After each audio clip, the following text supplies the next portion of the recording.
Hola, ¿qué tal? Saludos a todas y a todos. Estamos acá en Contraasedio. Bueno, tenemos ahora, estamos haciendo un relanzamiento de este programa. Ahora vamos a hacer entrevistas vía streaming y en esta oportunidad tenemos a un querido hermano, una persona muy querida por nosotros, Suheil Assad. Suheil, bueno, un académico, especialista en geopolítica, una figura fundamental en el puente intelectual que conecta América Latina o nuestra América con Asia Occidental. Su labor se ha consolidado no solo en el análisis político, sino en la profundidad de la filosofía islámica, de la doctrina islámica, específicamente desde la tradición chiita, la escuela chiita, proyectando una visión crítica sobre la hegemonía global. Bueno, de Suheil pudiésemos decir, hablar media hora acá, pero creemos que es un gran especialista, un gran analista geopolítico. Creo que uno de los más lúcidos y articulados sobre qué es las dinámicas que se dan en el Levante y en el Golfo Pérsico, y su capacidad para desmantelar las narrativas mediáticas occidentales. Esto le ha permitido exponer la arquitectura de la agresión imperialista y del Estado ocupante de Palestina, bueno, con una precisión quirúrgica, y por eso lo tenemos hoy acá entre nosotros o con nosotros para que nos hable de varios temas. Bienvenido, Suheil. Hola Ramón, te saludo, muchas gracias, te felicito por tu labor, por tu programa. No hacía falta presentarme de esa forma, un simple servidor, un revolucionario más en esta gran sociedad crítica que, bueno, de alguna forma busca una reforma real para el futuro del mundo. Bueno, fíjate, Suheil, el primer punto, vamos entonces al colapso del memorando de Islamabad. El memorando de Islamabad no fue un simple documento diplomático, por lo que vemos, sino la última evidencia del colapso de la arquitectura de seguridad basada en compromisos recíprocos, la violación unilateral de Washington de estos de Islamabad, del memorando, que no es un acuerdo en realidad. No solo delata un desprecio por la legalidad internacional, sino que marca el fin de la diplomacia de la moderación como estrategia viable en un mundo donde el hegemón declinante, en declive, ha decidido que la única regla vigente es su propia capacidad de coerción inmediata. Entonces, Suheil, si aceptamos que el orden internacional basado en regla ha sido reemplazado por un orden basado en la fuerza, ¿es la persistencia en marcos diplomáticos tradicionales una ingenuidad táctica, o estamos ante una necesaria transición hacia una doctrina de seguridad en la que la disuasión asimétrica y la soberanía innegociable se convierten en los únicos garantes de la estabilidad regional en Asia Occidental? ¿Qué está pasando en Irán en este momento, en esa conflagración impuesta?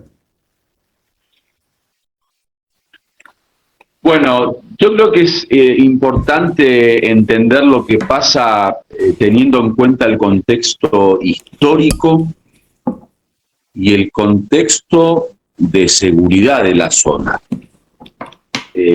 Partamos de la idea, Ramón, que el tema de las negociaciones no es vista por el iraní como un mero acto diplomático, sino como parte de la estrategia de seguridad de la nación. El iraní no hace diplomacia por arte, ni por gusto, ni por conformar al otro. Así es. El iraní está en búsqueda de la seguridad nacional, está en búsqueda de recuperar sus derechos, está en búsqueda de otorgar los intereses que se merece su pueblo y su nación, y en ese contexto puede hacer guerra o puede negociar, o sea, da lo mismo. El referente o el criterio que maneja el iraní no es si hay que ser diplomático o hay que ir a la guerra. Simplemente es un tema de verdad y falsedad, un tema de justicia, de injusticia, es un tema de cumplir con su obligación y responsabilidad como administración política ante una nación que fue oprimida a través de la imposición de una guerra que, es bueno comentarlo, se dio esa guerra y se impuso también en momentos de negociación, o sea, sí, estaban negociando cuando impusieron la guerra. Entonces, hay que entender eso. Al iraní no le interesa un lado u otro. Le da lo mismo tener que negociar en una mesa de diálogo y diplomáticamente, o tener que imponer su verdad y recuperar su derecho y asegurar los intereses de su pueblo a través de la guerra. Porque el criterio es un criterio ético, no meramente geopolítico. El segundo punto que hay que tener en cuenta también dentro de este contexto histórico, que las negociaciones no se dieron fuera de la guerra, se dieron en plena guerra. O sea, estaba el iraní defendiendo su tierra, defendiendo su derecho, defendiendo a su pueblo, y el enemigo pidió un cese al fuego y una negociación. Entonces, en todo caso, el enemigo es el que tiene la obligación de cumplir cualquier tipo de condición cuando él es el primero que ha requerido a los iraníes sentarse en la mesa de negociación. Así es. El tercer punto, que es fundamental para entender el comportamiento de la diplomacia iraní, el ir a las negociaciones, Ramón, tiene ciertas condiciones para el iraní. No es negociar por negociar.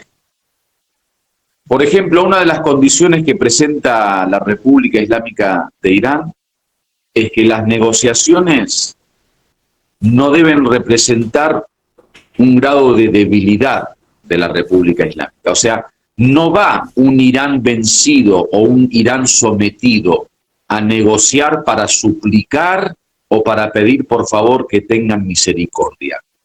Todo lo contrario, el iraní, como política exterior, negocia únicamente cuando es una entidad de poder que bajo ese criterio de poder va a negociar, no como víctima, no como oprimido y no para conseguir en la negociación lo que no consiguió en el campo de batalla. Esa es una regla diplomática de la política exterior iraní que aparece en todos los análisis de los personajes que estuvieron y fueron partícipes de las negociaciones. Muy bien. El segundo punto, que es también un criterio dentro de esta regla de negociación por parte de la República Islámica de Irán, que la negociación no es para ceder y para que el enemigo cumpla en la mesa de negociación lo que no pudo cumplir en el campo de batalla.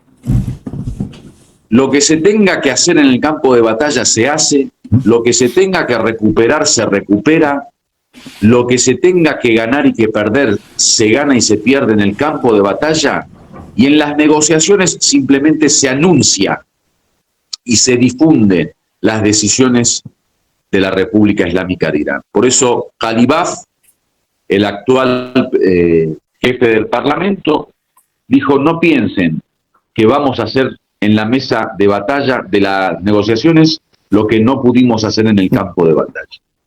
Nosotros lo que tenemos que hacer como obligación y responsabilidad lo hacemos en el campo de batalla, y cuando nos sentamos con ustedes es simplemente para informarles lo que hicimos, para informarles nuestros derechos y para informarles nuestras intenciones. Entonces, ese es el contexto de las negociaciones. ¿Qué espera Irán de las negociaciones?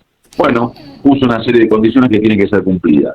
En caso de que la otra parte firme, está diciendo que de alguna forma estamos de acuerdo con estas condiciones. Lo otro es la posnegociación, es cumplir durante esos 2 meses que se le había dado como chance, cumplir con todas las cuestiones que habían sido puestas como condiciones en las negociaciones, y como de hecho Norteamérica no tenía intención ni voluntad de cumplir, entonces directamente queda rechazado todo tipo de voluntad de seguir con las negociaciones o de seguir respetando los puntos que en ellas se encuentran.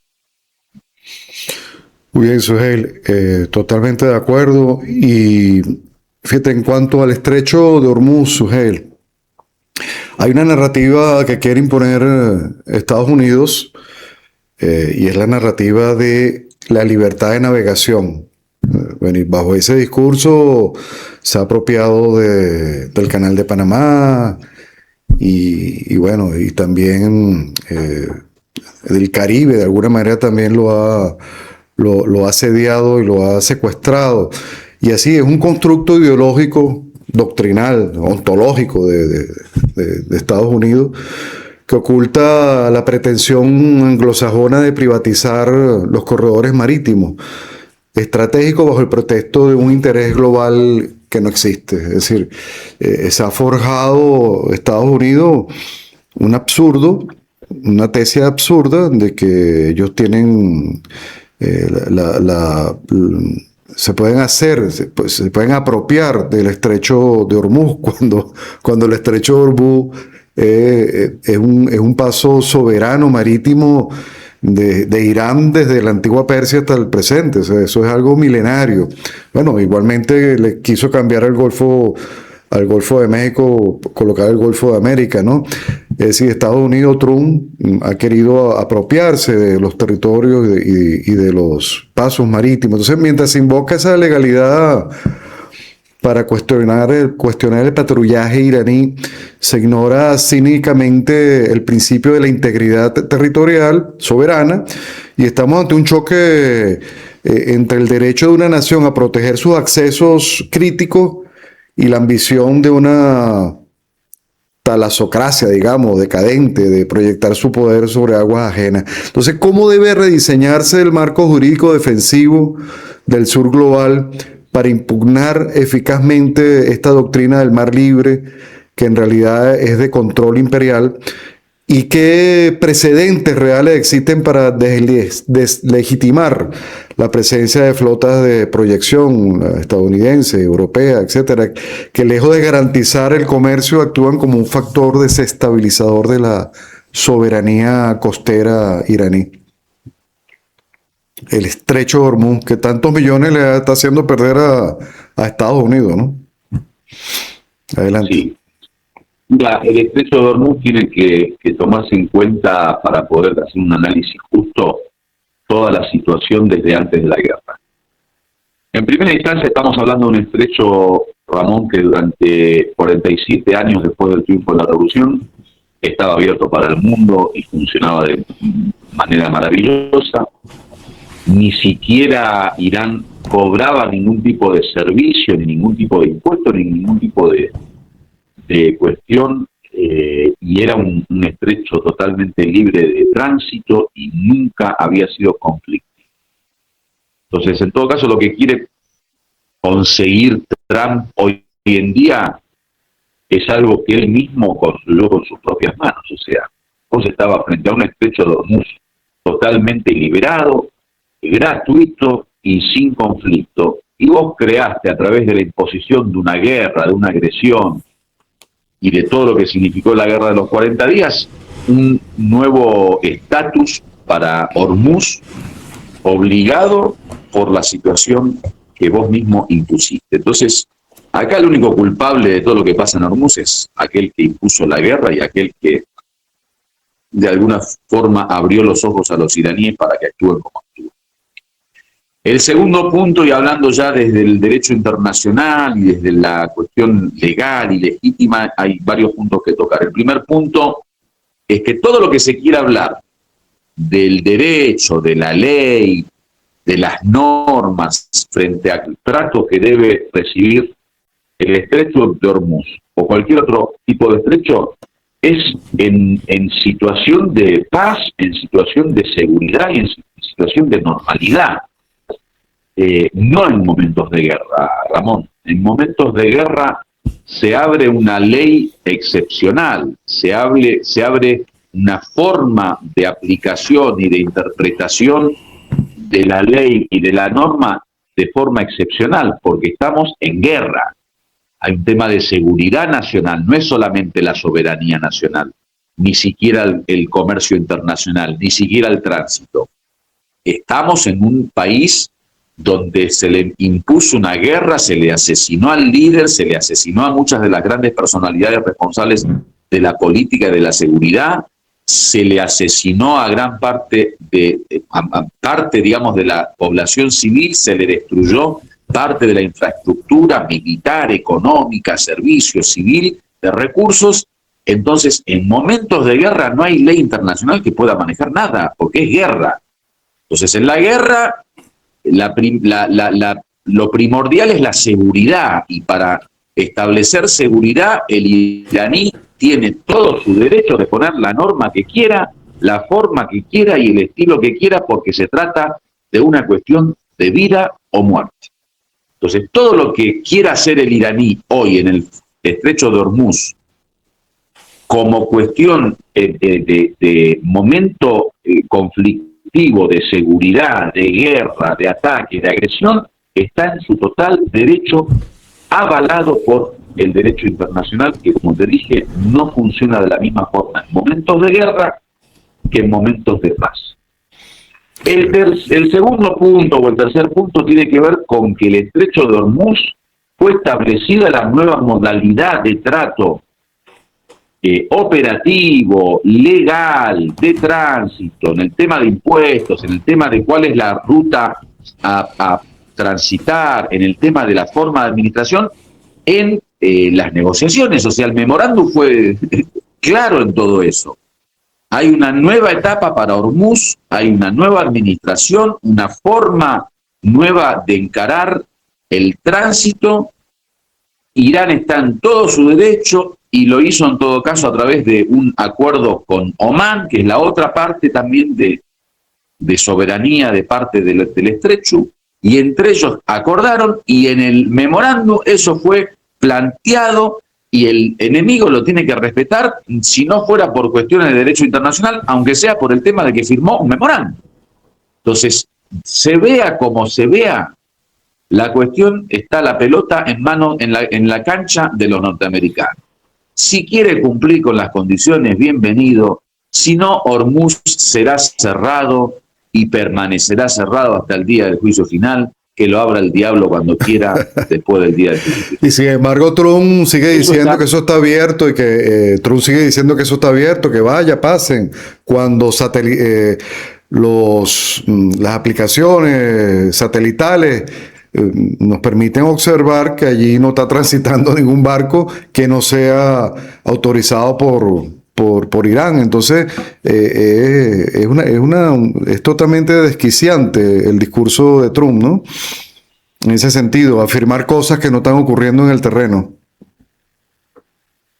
Yo cuando hablo, obviamente estoy hablando de lo que está pasando en la sala, no hablo de las cosas que dice Trump, porque si no entraríamos en un film hollywoodense de un estilo, digamos, que no tiene forma de poder tener un análisis de lo que dice, porque lo que dice, bueno, primero que se contradice en todo momento, segundo que el gran porcentaje de lo que dice es mentira, tercero porque lo que dice él muchas veces va en contra de la ley, del derecho internacional, de la voluntad de las partes, de los pactos, de los acuerdos. Entonces sería entrar en un pantano, digamos, de palabras que no me interesa ahora analizar. Pero bueno, acá en la interna el estrecho ha sido cerrado, el iraní se considera con derecho a poder administrarlo de la forma que quiera, ya sea el tema de los pagos, de los servicios, ya sea el tema de la forma de tránsito, de la administración, del control y las rutas que tienen que tener los barcos para poder transitar por ahí. Y en caso de que no se cumpla eso, el iraní es muy simple y muy práctico. Tiene todo el derecho de bombardear a quien quiera contravenir la ley y las normas y los pactos. Suheil, bueno, lamentable la posición de los países árabes monárquicos, sobre todo, pero también del Líbano, ¿no? Que son países que han sacrificado la seguridad nacional, ¿no? En el altar de la proyección imperial. Es decir, son bases de Estados Unidos, plataformas para el ataque contra Irán y contra Yemen, etcétera. Y estos estados han dejado de actuar como soberanos para transformarse en proxy, en extensiones logísticas del Pentágono, desdibujando la frontera de neutralidad, ¿no? Bueno, y una terrible traición a la causa árabe general, a la unidad árabe. Y entonces, ¿hasta qué punto la instrumentalización de sus infraestructuras nacionales, de estos espacios, de estos países monárquicos, que una cosa son las monarquías y otra cosa son los pueblos, ¿no? Los convierte no solo en cómplices de la agresión, sino en víctimas propiciatorias de una disuasión regional que ya no puede permitirse distinguir entre el agresor principal y su infraestructura de soporte. Es decir, ¿qué motiva, qué sigue motivando a estos países continuar apoyando a Estados Unidos cuando la realidad en el terreno indica bueno, que Irán ha demostrado ser una potencia ya mundial? Yo creo que Irán ya no pasó a ese segundo paso, sino ya va para el tercero. Recordemos ese segundo paso que el Ayatollah Jamenei, el mártir Jamenei, había dicho. Yo creo que Irán ya se ha configurado como una nación poderosa, espiritual y moralmente en primer lugar, y luego también desde el punto de vista tecnológico, científico, militar. Y también el Líbano. Recientemente se firmó un acuerdo entre el Estado sionista de Israel y las autoridades del Líbano, que también es vergonzoso. Entonces, ¿qué análisis tienes tú respecto al mundo árabe en este conflicto, Suheil? Mira, yo hago otra interpretación de la cuestión árabe, de las monarquías del Golfo, Ramón. Yo no creo que hayan sido soberanos en ningún momento, que estén separados del imperio y de los Estados Unidos y de las decisiones y la voluntad de Occidente en este sentido.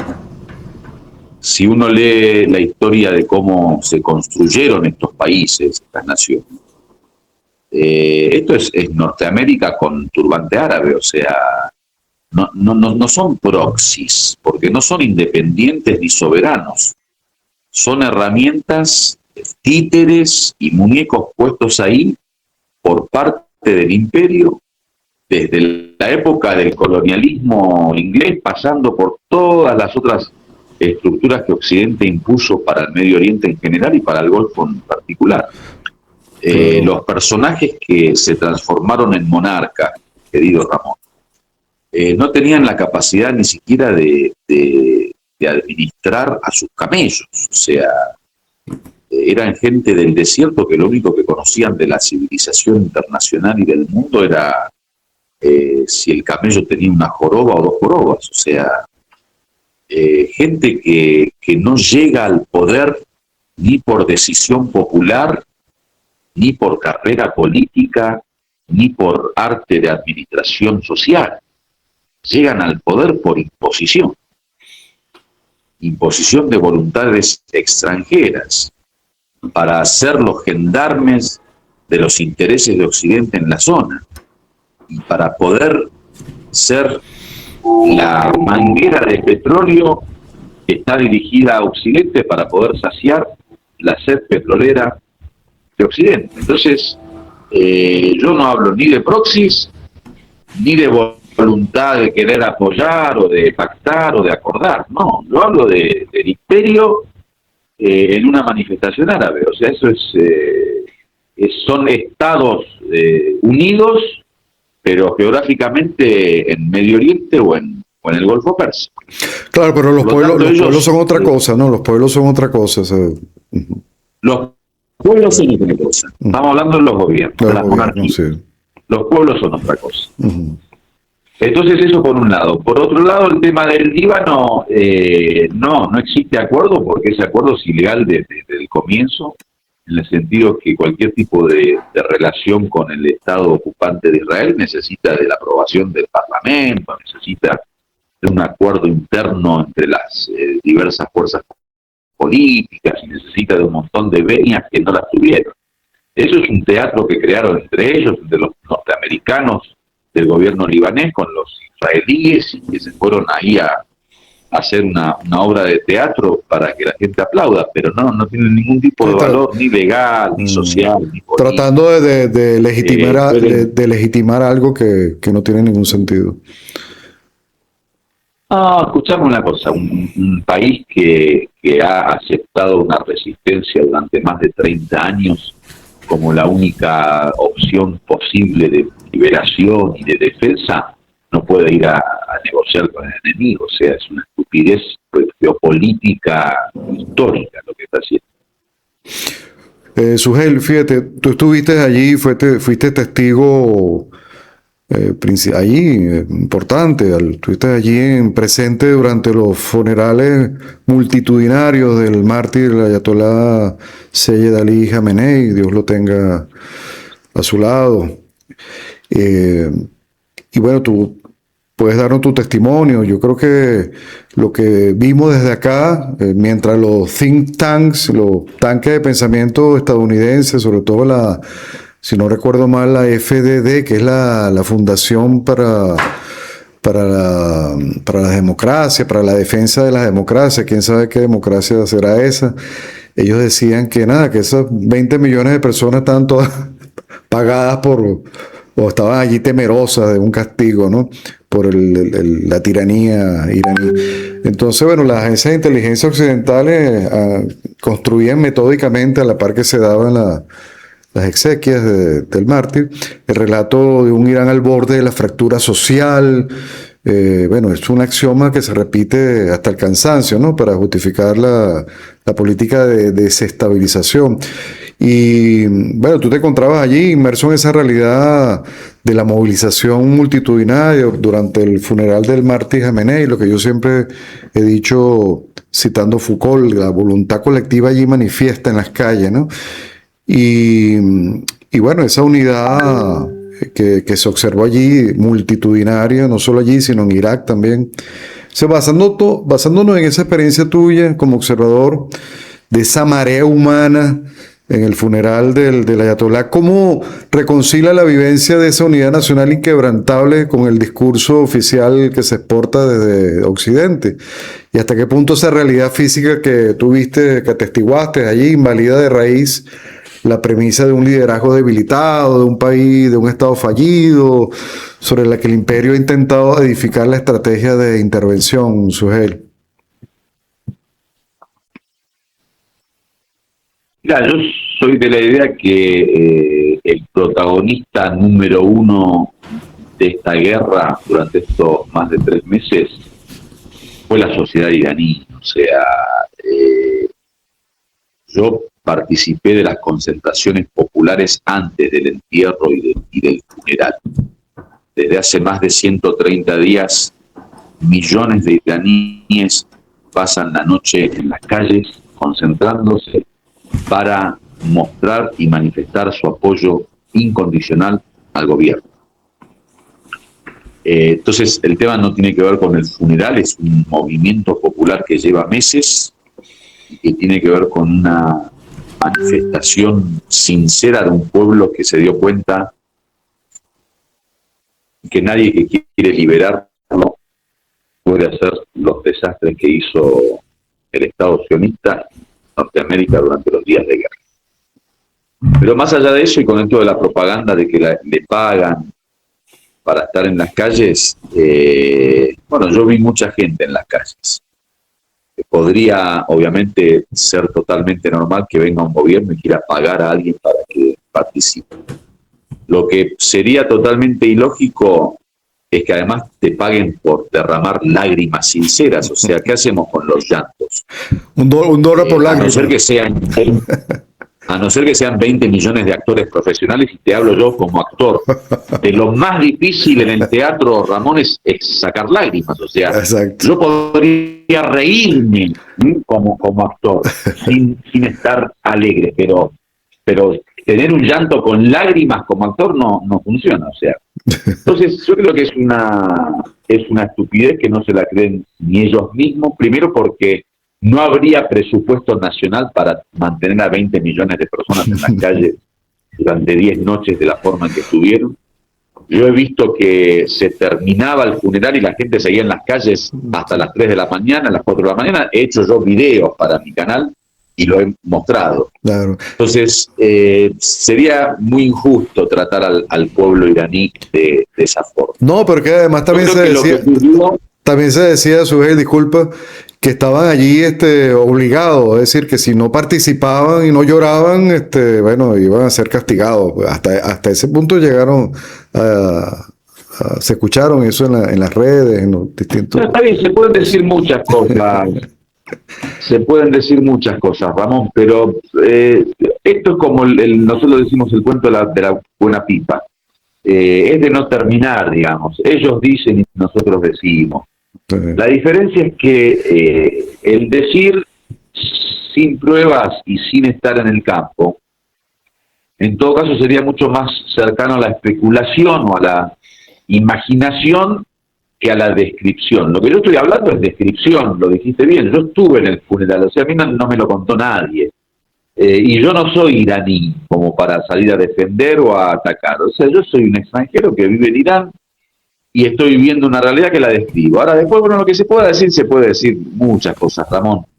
Sí. Yo podría también decirte que en vez de 20 millones hubo 300 millones, pero las palabras son palabras. Ahora yo estoy hablando de un argumento que tiene que ver con la descripción de una realidad que se vio en la calle y en el campo y en el momento del funeral. O sea, lo que otro pueda interpretar, bueno, cada uno es libre de interpretar lo que quiera, pero eso también necesita pruebas, ¿no? Sí. O sea, yo no encontré ni una factura de un pago que le hizo el gobierno a los iraníes, o sea, no encontré ningún responsable del gobierno pasándole plata a alguien, no. Y si no, que me avisen dónde es la dirección para ir a cobrar yo también, porque yo estuve ahí 10 días sin dormir, me interesaría en todo caso, sería una buena oferta. Bueno, pero fíjate, en todo caso quedó demostrado esa voluntad colectiva, esa unidad nacional que tanto teme el imperialismo, ¿no? Porque eso es lo que, ese ha sido el objetivo principal de esta guerra impuesta, ha sido destruir esa unidad. Y bueno, no lo han logrado, ¿no? Pero fíjate, vamos hacia allá el último tema para despedirnos, Suheil. Ante el adversario que opera, Suheil, exclusivamente bajo una lógica de costos y de disuasión bélica, ¿cómo altera el tablero geopolítico la irrupción de este mandato sagrado de justicia, donde la sangre no es solo una variable estratégica, sino un pago debido por la ley divina, de manera que esta simetría de venganza es elevada a una categoría, bueno, digamos teológica, más que una estrategia, ¿no? Y esto descoloca, aterra al aparato imperial. Entonces, háblanos de ese concepto, cómo se determina, cómo podemos definirlo para que nos entiendan los países no islámicos o las personas que no desconocen la realidad cultural de Irán. Y te voy a explicar cómo se une el tema de la justicia con la venganza, que la venganza no tiene que ver con sacarme ese odio que tengo al asesino de mi corazón por haber asesinado a mi padre y que tengo que salir a asesinarte. No. La venganza tiene que ver con una forma de búsqueda de justicia para el futuro. Por eso el Corán, cuando habla de la ley del talión, del ojo por ojo, diente por diente, dice, walakum fil qisasi hayat. Dice, tienen en la ley del talión vida. ¿Por qué? Porque la venganza no es porque el que mató a mi padre tiene que morir, porque mi padre ya está muerto, yo con la venganza no voy a lograr la vida de mi padre, sino es para no permitir que otros padres a futuro sean asesinados por ese mismo asesino. Digo, el mismo que hoy asesinó al Sheikh Khamenei, mañana puede asesinar al líder de tu país, o puede asesinar al Papa, o puede asesinar a Dalai Lama. Entonces, el tema de la venganza no tiene que ver con la venganza de la sangre de Khamenei. Tiene que ver para que el Papa no sea asesinado a futuro, para que Dalai Lama no sea asesinado a futuro. Entonces, el sentido de justicia con esto de la venganza es frenar al opresor, no es sacar esa bronca que tengo yo en mi corazón y una venganza pasional porque quiero matar al asesino de mi padre. No, es para dar freno a un enemigo que es un genocida, que es un tipo que no respeta la vida, que es un tipo que agrede, que mata. Y ya lo dijimos, 168 niños en Minab y otros miles de víctimas y mártires en el Líbano, y muchos otros los vimos en Afganistán, y muchos otros miles en Irak, y muchos otros miles en Yemen. Entonces, la venganza, quítale el nombre si no les gusta el nombre, quítale el nombre, ponele búsqueda de justicia futura, ¿está bien? Sí. Porque ellos juegan con los nombres, ellos juegan con las palabras, ¿viste? O sea, quizá ellos son no vengativos porque no te dan la oportunidad de tener que vengarse porque son los agresores. O sea, el Corán habla muy, muy claro. Te dice, mira, o sos agresor o sos defensor. Y al que defiende dice, no agredas. Te dice, si querés, poner entre comillas, vengarte de la misma persona que fue la agresora y en la misma medida te dice, walá tayawazu, o que significa, walá ta'addu, que significa no transgredas. Venganza no es transgresión. Venganza es simplemente frenar una opresión, una injusticia y una agresión que si no la frena el que quiere tomar venganza, no la frena nadie. Entonces, eso que ellos llaman paz o no violencia, esa es la verdadera violencia, porque el no frenar al opresor es abrir la puerta a que siga oprimiendo, que siga agrediendo, que siga asesinando, que siga matando, y eso en el sentido de justicia innato humano no funciona.